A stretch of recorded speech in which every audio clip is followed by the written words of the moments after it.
G'day guys, welcome to Tyre Tube Cycle's Super Tips. Today we're going to replace some tubes. Relatively simple sort of task.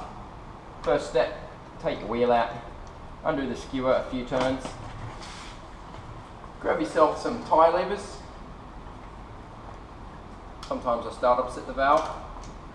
It's really quite simple. Run the Tyre lever around the edge of the tyre and the rim to remove the tyre from the wheel.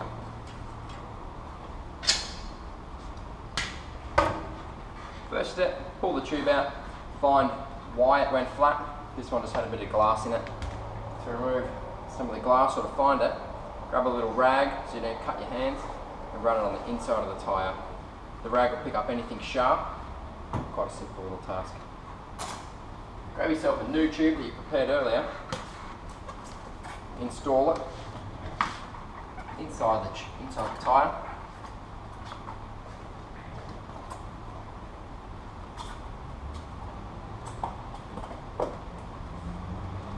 Grab your wheel to refit.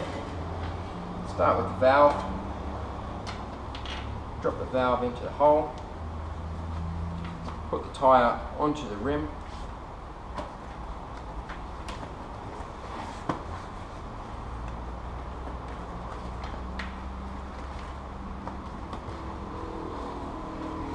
Work your way around the tyre. Once you've got the tyre the whole way on the rim, just give it a check, make sure there's nothing else hanging off. Grab your pump, give it a couple breaths of air.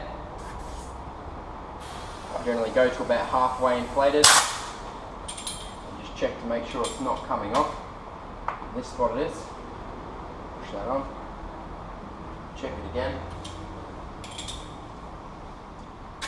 Finish the inflation. All tyres will say somewhere on the tyre to what pressure you should inflate it to. This one's about 30 or 40 psi because it's a mountain bike wheel. We'll be going off-road. Don't worry about a valve cap. Shoot it at your workmate later if you want with the air compressor. Reinstall your wheel. Push it up into the dropouts. Make sure the wheel's square inside the dropout so the wheel's straight. Tighten your skewer and you're ready to roll. If you have any more questions or queries, drop down to the shop and let us know.